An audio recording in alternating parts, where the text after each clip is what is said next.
Bonjour à tous, très heureux de vous retrouver. School TV Le Mag, une demi-heure consacrée à l'éducation de vos enfants. À chaque fois une thématique forte, une initiative sur le plan local et ou national avec Alix Nguyen. Salut Alix. Salut. Ça va? Ça va. C'est un salut plus court que d'habitude, je trouvais, non? Plus déterminé. Ah, plus déterminé, c'est magnifique. Allons-y, le sommaire de cette émission, cette question, quelle laïcité pour le sport en France? Le port du voile dans la pratique sportive suscite des remous au sein même du gouvernement. Derrière les polémiques, que disent les sciences sociales? On verra ça avec notre spécialiste dans un instant. Les atteintes à la laïcité sont en recul, mais leur nombre reste conséquent. Comment répondre face à ces attaques? Avec quelle pédagogie, quelles sanctions surtout? Retour de terrain, là aussi dans un instant. Puis il y aura une loupe dans cette émission. La loupe, c'est avec Alix. Oui, je vous parle d'un outil, un jeu plus spécifiquement, pour comprendre la laïcité à l'école. Tu es bien énigmatique aujourd'hui, Alix. On voit ça dans une quinzaine de minutes. Allez, c'est parti. Et on accueille en plateau Samuel Mayol. Bonjour Samuel. Bonjour. Merci d'avoir accepté notre invitation. Vous êtes secrétaire général du comité Laïcité République. Qu'est-ce que ce comité? C'est donc une association de promotion de la laïcité. De promotion de la laïcité. Et je rappelle, vous êtes auteur de nombreux ouvrages, à commencer par Laïcité, la République jusqu'au bout, ou encore Antisémitisme, la République en danger. Je les montre tous, hein. J'en profite, Fraternité fracturée. Moi, j'adore montrer quand il y a quelqu'un de prolifique comme ça. Je suis toujours admiratif, effectivement, de ceux qui prennent le temps et qui ont le talent, effectivement, de l'écriture. Les extrémistes à l'assaut de la République, c'est aux éditions. L'Harmattan, ne rien lâcher quand on se fait traiter de raciste. Dans quelle mesure la laïcité, justement, Samuel Mayol, est l'outil essentiel pour lutter contre tous les racismes? Je sais que vous avez une histoire particulière, si je puis dire, très personnelle, quand on parle de laïcité. Oui. Alors, je peux raconter effectivement mon histoire, mais peut-être d'abord pour répondre à votre question, je pense qu'aujourd'hui, la laïcité, et donc depuis qu'elle a été inventée en France, eh bien, permet véritablement de traiter les citoyens de façon égale. C'est-à-dire qu'avec la laïcité, c'est un des 4 piliers de la laïcité, c'est l'égalité entre les citoyens.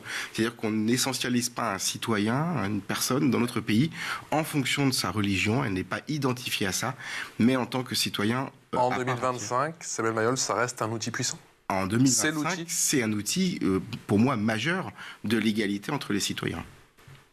On va bien sûr rentrer dans le détail, effectivement, mais j'aimerais qu'on s'intéresse à l'actualité. Il y a bien sûr toutes ces polémiques quand on parle de laïcité. Et il n'y a pas un jour sans qu'il y ait un rebondissement, une prise de parole, une prise de position. Concernant le port du voile dans le sport, on a vu les propos de Teddy Riner qui se dit lui pour, on a vu Maya Mochipour qui est contre. Il y a ces polémique au plus haut sommet de l'État. Quel est votre sentiment, vous? Alors d'abord, je pense que la question du voile, avant même d'être une question de laïcité, c'est une question d'égalité. On en parlait il y a 2 minutes. C'est une question d'égalité et de la place de la femme que l'on veut reconnaître dans notre société. Et à quel moment on imagine qu'une partie de la population doit s'habiller différemment des autres parties de la population uniquement parce qu'elle a un sexe différent ou un genre différent. Donc ça, déjà, rien qu'à la base même, c'est pour moi un outil de discrimination sexuelle en tant que tel. Alors ensuite, effectivement, on peut imaginer qu'après tout, dans notre société, et ça fait partie des fondements de notre société, que tout le monde est libre de faire ce qu'il veut. Et là, peut-être que du coup, la question de la laïcité rentre en ligne de compte parce qu'à partir du moment où on a affaire à des structures qui sont financées par l'État et qui, d'une certaine manière, entrent dans un pseudo-service public du sport, puisque la plupart des associations sportives aujourd'hui et des compétitions sportives sont financées par des fonds publics, eh bien là, pour le coup, on peut imaginer que la France, notre pays, eh bien, impose des règles concernant l'égalité entre les citoyens, la neutralité religieuse sur l'ensemble des domaines dans lesquels elle finance une partie des activités. Que répondez-vous par exemple à Teddy Riner qui dit que la France perd son temps sur ces questions et qu'il faudrait mieux penser égalité plutôt que de s'acharner sur une seule et même religion? Mais c'est justement au nom de l'égalité que je pense qu'il faut lutter aujourd'hui contre la mise en place de signes distinctifs pour une partie de la population. C'est justement au nom de cette égalité, et je ne pense pas qu'on perde particulièrement notre temps, parce que la réalité, c'est que beaucoup de femmes aujourd'hui mettent le voile, puisque c'est de ça dont il s'agit aujourd'hui, plus par convention sociale. On a vu le combat des hijabeuses, ces jeunes femmes qui jouent au foot effectivement avec. Et d'ailleurs, si on prend un petit exemple, quand au moment donné, le ministre de l'Éducation nationale, Gabriel Attal, a interdit l'abaya dans les écoles, tout le monde nous a dit on perd notre temps et surtout ce sera inapplicable, ce sera impossible à appliquer. Finalement, c'est passé et aujourd'hui, personne ne conteste cette décision. En tout cas, pratiquement plus personne. Donc à un moment donné, il faut aussi protéger les personnes qui, bien évidemment, d'elles-mêmes n'iront pas dire devant la télévision je suis obligé de mettre le voile. Personne n'ira dire ça. Donc si on se base uniquement sur la parole publique, on n'y arrivera pas. Mais la réalité, et tout à l'heure vous me parliez de mon expérience, la réalité c'est que moi, je suis enseignant dans un établissement où il y a des normes sociales qui sont plus ou moins imposées de façon totalement insidieuse, et on constate que finalement, le comportement se normalise au cours de l'année. C'est les questions du voile, par exemple. Moi, j'ai beaucoup moins d'étudiants de voilés le premier jour de la rentrée qu'aujourd'hui, alors qu'on est au mois de mars. Donc, il y a une sorte de convention sociale qui s'instaure entre les personnes, avec des pressions, pas forcément des menaces, je ne parle pas de harcèlement ou de menaces, mais des pressions sociales qui sont réelles et qui amènent finalement tout le monde à avoir une sorte de comportement attendu. Et c'est contre ça qu'il faut agir. Et aujourd'hui, eh bien, lutter contre le voile, mais même, j'ai envie de dire, contre d'autres signes. Pourquoi lutter contre le voile? Parce que c'est déjà émettre un jugement de valeur que de parler du symbole du voile. Est-ce que c'est laïque déjà la démarche d'avoir un jugement au préalable? Alors, oui, je pense que c'est laïque aujourd'hui de considérer que, eh bien, dans les établissements publics ou dans les établissements financés par les collectivités, il y a une attitude à avoir ou un comportement à avoir. Ça peut être partie des lois de la République que d'avoir instauré la laïcité. Et donc, ça, c'est la neutralité qu'on attend de chacun. Oui. Mais le fait d'émettre un jugement sur puisque là, on parle du voile en l'occurrence, sur ce que représente le voile, est-ce que ça, dans l'absolu, c'est une démarche que vous considérez comme laïque? Pour moi, considérer qu'aujourd'hui le voile est un outil de différenciation des femmes dans la société par rapport aux hommes, c'est bien un combat laïque.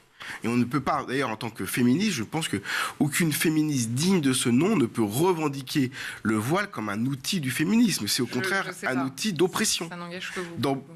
Oui, alors pour le coup, je peux vous le dire que ça m'engage totalement, en effet, et je pense qu'aujourd'hui, beaucoup de laïcs ont ma position. C'est-à-dire que c'est quand même aujourd'hui considéré qu'on va donner une différenciation aux femmes sous prétexte qu'elles sont femmes, et je ne vais même pas rentrer dans les considérations religieuses, c'est la raison pour laquelle on va voiler des femmes dans une religion. Je ne vais même pas rentrer là-dedans. C'est juste qu'aujourd'hui, eh bien, on stigmatise une partie de la population avec un signe distinctif qui, pour moi, est contraire avec l'idée même de féminisme et d'égalité. Vous comprenez que cette position, que cette laïcité, ce principe de laïcité à la française soit totalement incompris de la part d'une bonne partie du monde anglo-saxon, pour ne pas les citer? Ce que je vois surtout, c'est que cette laïcité, elle est bien comprise par toutes les personnes qui sont victimes d'oppression dans le monde entier et qui voient la France et notre laïcité avec des étoiles dans les yeux, tellement ils auraient envie de pouvoir bénéficier des droits dans un pays dans lequel les religions sont possibles, elles sont autorisées ou pas, et on a finalement aujourd'hui le droit de ne pas avoir de religion, d'en avoir plusieurs, de ne plus croire, de changer. Il n'y a pas beaucoup de pays dans le monde dans lequel, eh bien, tout ça c'est possible. Dans beaucoup d'autres pays, même les grandes démocraties, eh bien, la religion fait partie des éléments constitutifs de la personnalité d'un individu. Chez nous, eh bien, ce n'est pas le cas, et on est un des rares pays dans le monde à avoir ça, et on devrait au contraire s'en féliciter. Oui, mais pour autant, parce que l'interdiction des signes religieux à l'école, elle a été instaurée donc par la loi de 2004, mais elle peut être vue par certains comme contraire au principe d'égalité et de laïcité, justement. Est-ce que on pourrait pas repenser la laïcité au sens où tout le monde, en fait, pourrait cohabiter avec des signes religieux apparents, comme c'est le cas, comme le disait Patrice, typiquement en Angleterre? Alors, la loi de 2004, qui effectivement interdit le port de signes religieux dans les écoles, collèges et les lycées, elle part d'un constat simple, c'est que les personnes, les enfants à cet âge-là, n'ont pas encore totalement acquis leur capacité à s'autodéterminer. La preuve en est, c'est qu'ils n'ont pas encore le droit de vote. C'est qu'à un moment donné, on estime qu'ils sont encore en âge de construction de leur autonomie, de leur conviction, et que nous, l'objectif de l'école, c'est de les ouvrir à toute forme de conviction. Et donc, d'une certaine manière, de leur permettre, dans la journée, pendant le temps scolaire, de vivre autre chose que ce que la famille ou le milieu social dans lequel ils sont les oblige à vivre, c'est-à-dire la religion ou un enfermement idéologique, quel qu'il soit. L'école est là pour les ouvrir, pour les former, pour leur permettre de devenir des citoyens engagés. Si on remet en cause l'idée que, eh bien, on refuse l'idée qu'à un moment donné, eh bien, on puisse comprendre qu'ils n'ont pas totalement en âge de pouvoir décider à cet âge-là, dans ce cas-là, il faut aussi autoriser les partis politiques à venir faire du prosélytisme dans les écoles et les lycées, et il faut leur donner le droit de vote le plus rapidement possible, parce que du coup, ils peuvent s'autodéterminer. Donc il faut les protéger, et c'est pour ça qu'on a mis cette loi en place de 2004 qui les protège jusqu'à ce qu'ils deviennent des citoyens éclairés et qu'ils d'ailleurs puissent même l'exprimer à travers un droit de vote. Donc heureusement que l'école est là aussi pour protéger les élèves de toutes les pressions qu'ils peuvent avoir, qu'elles soient religieuses, politiques, sociales, idéologiques d'une manière générale. Et donc l'école est là pour les ouvrir à l'ensemble des dispositifs, des croyances et des convictions. Quel est votre sentiment sur toutes ces attentes à la laïcité? Alors je précise que quand on s'intéresse aux chiffres, les chiffres de 2024, en tout cas de 2024 par rapport à 2023, sont en recul. C'était 1848 cas répertoriés à l'école. C'est en baisse, mais ça reste quand même conséquent. Quel est votre sentiment justement sur ce tableau? Je pense que on est en bonne voie et qu'il faut continuer. Que de toute façon, la laïcité a toujours été un combat dans notre pays. Aujourd'hui, on parle des éventuels problèmes qu'il peut y avoir. Mais si vous saviez comment ça s'était passé en 1905, qui est vraiment la loi originelle de la laïcité, c'était terrible. La France était quasiment au bord de la guerre civile. On a retiré quasiment tous les pouvoirs à une institution religieuse à l'époque qui est l'Église et qui a perdu du jour au lendemain tout, l'état civil, l'école et tout. Et donc finalement, et en plus on leur a privé des deniers publics que l'État leur fournissait. Et à l'époque, c'était super tendu, on a tenu bon et on a gagné. Donc aujourd'hui, il n'y a aucune raison qu'on n'impose pas cette neutralité religieuse, en tout cas dans la fonction publique et dans tous les organismes qui aujourd'hui bénéficient de fonds publics. Alix. Oui, Patrice disait que vous aviez un rapport tout à fait spécial à la notion de laïcité. Personnellement, est-ce que vous pouvez nous raconter pourquoi? Oui, je ne m'étends jamais ou rarement sur ces sujets-là, mais j'ai été directeur d'un IUT pendant 10 ans, et dans lequel il y avait des entraves importantes à la laïcité. Alors aujourd'hui, dans les universités, il est possible de porter des signes religieux, donc ça veut dire que cette neutralité ne s'impose pas aux élèves. Et donc là, de ce côté-là, bien sûr, moi je ne l'ai pas du tout contesté, mais en l'occurrence, il y avait des salles de prière, et puis il y avait des financements occultes avec des détournements de fonds. Donc j'ai mis fin à ça. Quand il y a une salle de prière dans un établissement public, pour moi, c'est une subvention déguisée à une religion. Ça n'a pas lieu d'être dans la fonction publique, que ce soit un collège, un lycée ou une université. Et c'est de là donc qu'est né votre engagement? Oui. Alors j'avais déjà des convictions très affirmées, parce que pour pouvoir mettre fin à cette salle de prière contre vents et marées, parce que pour être franc, j'ai pas été vraiment soutenu, notamment par le président de mon université à l'époque, j'ai tenu bon et finalement, non seulement la justice m'a donné raison, mais l'ensemble des inspecteurs de l'éducation nationale qui sont venus. Comment on répond à ces attaques? En ne lâchant aucun terrain. Vous savez, il y a un adage qui dit « ils sont forts que parce que nous sommes faibles ». C'est-à-dire quoi, ne rien lâcher? À quel prix? Le prix, il faut que la société entière se mobilise par rapport à ces questions-là. La question aujourd'hui de l'école, c'est pas uniquement l'affaire des enseignants ou des parents d'élèves, c'est l'ensemble de la société. La question de l'université aussi, il faut que tout le monde se saisisse de ces questions-là. C'est-à-dire que la laïcité aujourd'hui, elle est totalement intégrée au triptyque républicain, et il faut que l'ensemble des citoyens s'en emparent. Et s'il y a un mouvement massif de personnes qui aujourd'hui considèrent qu'elle doit s'imposer partout. Encore une fois, les citoyens, eux, ont le droit de ne pas être laïcs. Je ne remets pas en cause cela. C'est l'État qui est laïque, c'est pas les citoyens. Oui, mais aujourd'hui, la notion même de laïcité est remise en cause. En tout cas, certains voudraient qu'elle évolue. Mais elle a déjà beaucoup évolué. Quand vous voyez, par exemple, qu'aujourd'hui, toutes les religions qui n'ont pas des fêtes religieuses dans le calendrier actuel de notre République ont la possibilité d'être absents. Il y a tous les ans une circulaire de l'Éducation nationale qui donne des autorisations d'absence pour toutes les grandes fêtes religieuses. Aujourd'hui, les enseignants n'ont pas le droit de mettre d'examen le jour de Kippour, de l'Aïd ou des fêtes arméniennes ou bouddhistes. Donc elle a déjà évolué. Elle donne beaucoup de droits. En fait, on voit souvent la laïcité comme par rapport à ce qu'elle empêche ou ce qu'elle interdit ou ce qu'elle régule.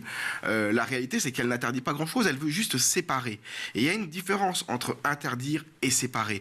On n'interdit aucune pratique religieuse. On veut juste que ces pratiques religieuses soient séparées des établissements. Non, mais il faut quand même dire que vous avez introduit cette conversation et votre propos en émettant un jugement de fait sur l'une de ces religions et de sa pratique. Non, moi je porte jamais de religion sur les de jugement sur les religions. Sur le voile en l'occurrence, c'est non. le cas. Je ne porte aucun jugement sur le voile. Alors, en tant que mais citoyen. C'est le rôle de quelqu'un qui vient promouvoir la laïcité?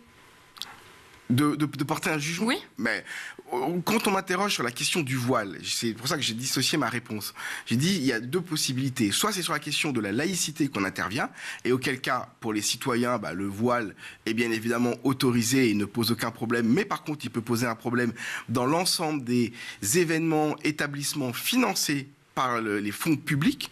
Ça, c'était vraiment ma réponse liée à la laïcité. Donc effectivement, et je maintiens cette réponse-là, la question des signes religieux dans des compétitions sportives elles-mêmes financées par l'État, je comprends que l'État puisse dire, dans ces compétitions-là financées par nous, c'est la neutralité qui s'impose. Ça, c'est ma réponse plus avec mon étiquette du comité laïcité république. Après, si on m'interroge aussi en tant que citoyen, et peut-être que c'est pas du tout le cas en l'occurrence, je trouve effectivement que la question aujourd'hui du voile pose un problème en termes d'égalité entre les femmes et les hommes, et donc cette volonté d'essentialiser une partie de la population. Mais ça, c'est une deuxième partie de la réponse.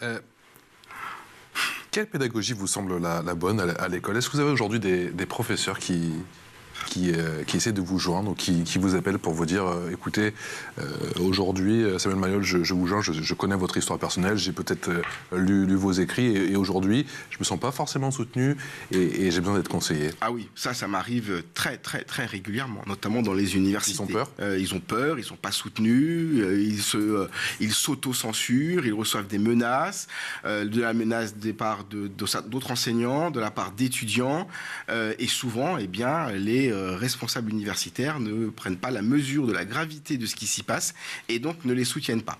C'est un peu moins vrai maintenant par rapport au ministère de l'Éducation nationale qui commence à prendre peu à peu conscience qu'il faut protéger les fonctionnaires qui défendent aujourd'hui Qu'est-ce qui vous fait dire ça du coup? Les quelques événements. Alors dans les universités, il n'y a pas eu vraiment d'événements très récents qui peuvent le prouver, mais quand vous prenez l'exemple du proviseur du lycée Ravel à Paris qui à un moment donné a été menacé, alors effectivement il a été plus ou moins mis à la retraite, mais ancien lycée, mon Dieu. Non, c'est vrai. Ah bon? J'étais au lycée alors. Ouais. Ah oui. Ouais. Ah bon. Ça me touche particulièrement. C'est un établissement que je connais bien aussi, qui est dans le 20e arrondissement. Et donc voilà, il a été soutenu. Bon après voilà, il a aussi lui souhaité à un moment donné se retirer. Et donc voilà, maintenant régulièrement, il y a quand même des messages de la part du ministère qui soutient les enseignants. Alors c'est bien.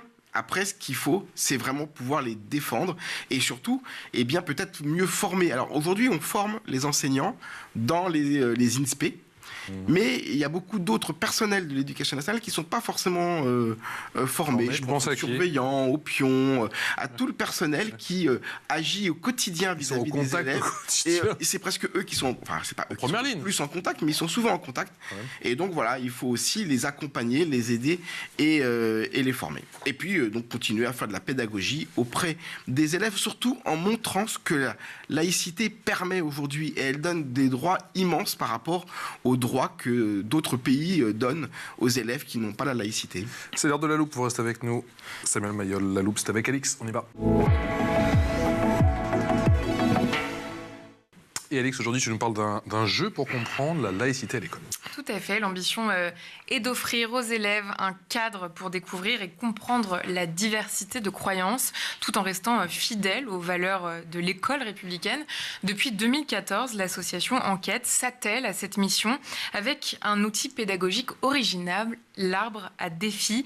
Ce jeu, conçu pour les CM1 et CM2, propose des séances progressives guidées par un manuel pédagogique pour aider les élèves à mieux appréhender la laïcité et le fait religieux. L'arbre à défi a surtout été conçu pour aider les enseignants justement à aborder ce sujet parfois sensible. Il permet entre autres aux élèves de distinguer savoir et croyance, de comprendre la pluralité des convictions et de réaliser que les textes religieux sont soumis à interprétation. On écoute Marine Quenin, la fondatrice de l'association. Faisant le constat qu'il existait peu d'outils pour investir l'enseignement des faits religieux au premier degré, Enquête a créé un outil, l'arbre à défi, lancé en 2014, afin de permettre aux enseignants de cycle 3 d'investir sereinement l'enseignement des faits religieux, de l'articuler à l'éducation à la laïcité et ainsi développer l'esprit critique des élèves sur ces sujets. Cet outil a fait l'objet de multiples reprises pour améliorer à la fois son fonctionnement et ludique, les cartes, etc., mais aussi pour proposer aux enseignants un accompagnement clé en main avec une séquence en 12 séances articulée au programme, rentrant par l'enseignement moral et civique.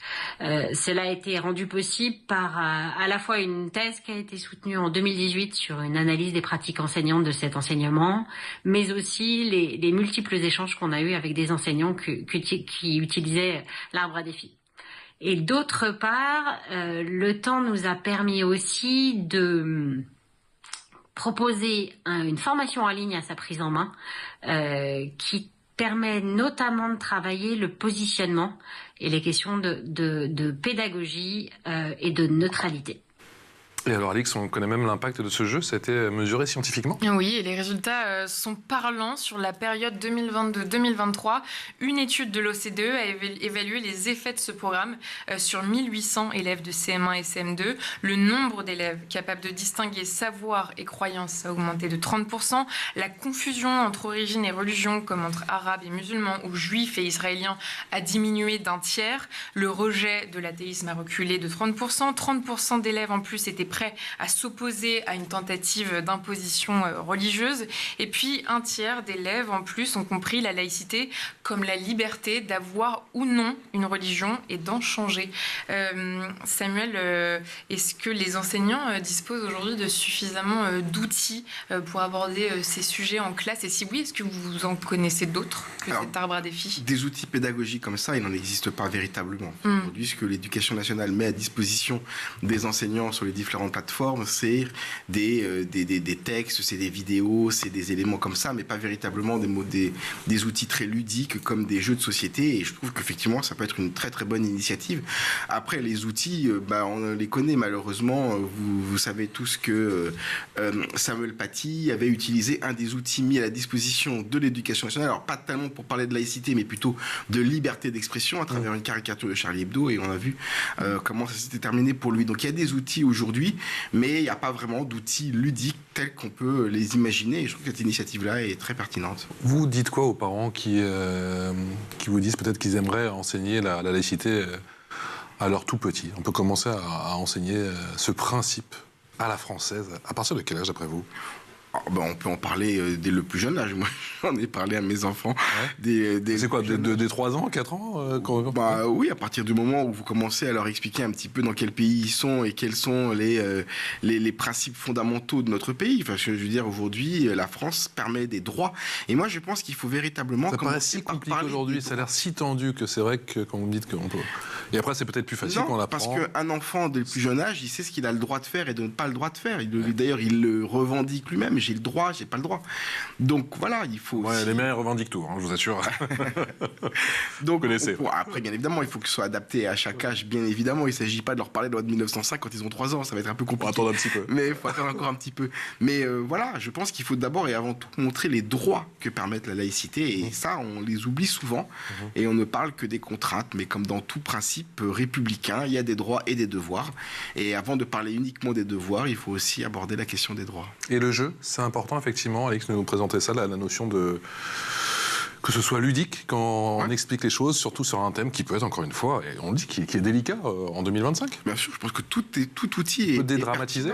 Tout outil est pertinent pour dédramatiser, pour faire passer des messages, pour que les gens puissent l'intégrer. Mais même, on pourrait imaginer qu'il y ait des jeux vidéo pour les plus grands qui s'intéressent à ce genre de questions. Voilà, je pense qu'à n'importe quel moment de la vie, on peut jouer. D'ailleurs, tout le monde joue, y compris vous, y compris moi, y compris nous tous, et on peut avoir des moments ludiques plus ou moins importants, et y compris sur ce sujet-là. Faites un lien entre laïcité et citoyenneté. Le lien, il est complet. C'est la même chose, c'est quasiment un synonyme. La laïcité, c'est aujourd'hui un outil de la citoyenneté. Alix. Et comment se forment les professeurs qu'ils veulent à ces questions-là ? Alors aujourd'hui, il y a une formation dans les INSPE. Ça veut dire que tous les enseignants en France sont formés au principe de laïcité, que ce soit dans les écoles primaires, les collèges, les lycées, sauf à l'université, puisqu'il n'y a pas aujourd'hui de formation pour les enseignants à l'université. Donc eux ne sont pas formés. Après, effectivement, ça fait partie de leur programme de formation. Les seuls qui ont échappé, ce sont ceux qui ont été recrutés au moment où il n'y avait plus de d'IUFM. Je ne sais pas si vous vous rappelez à un moment donné, mais le président Sarkozy avait décidé de supprimer la formation des maîtres. Et donc, on n'y rentrait que sur concours après avoir une maîtrise. un Master 1 maintenant, parce qu'à l'époque c'était les maîtrises. Et donc là, eux n'ont pas eu de formation. Alors, je pense que depuis, ils ont eu une formation obligatoire. Voilà, mais je pense que c'est peut-être le sujet dans lequel une formation initiale ne suffit pas. Ça voudrait qu'il faudrait imaginer qu'à un moment donné, il y ait des piqûres de rappel très régulièrement, peut-être tous les ans ou tous les 2 ans. Et c'est pas le cas. Et c'est pas le cas. Merci Samuel Mayol. Je rappelle l'un de vos derniers ouvrages, Les cités, la République jusqu'au bout. Préface de Patrick Kessel, postface de Gilbert Abergel, et c'est aux éditions L'Harmattan. Voilà, Gilbert Abergel, qui est le président du comité Laïcité République. Et débat que l'on salue. Un grand merci à vous d'être venu nous voir, secrétaire général du comité Laïcité République, j'ai oublié de le repréciser. Alex, on se retrouve demain À demain pour une nouvelle émission de School TV Le Mac. Excellente journée.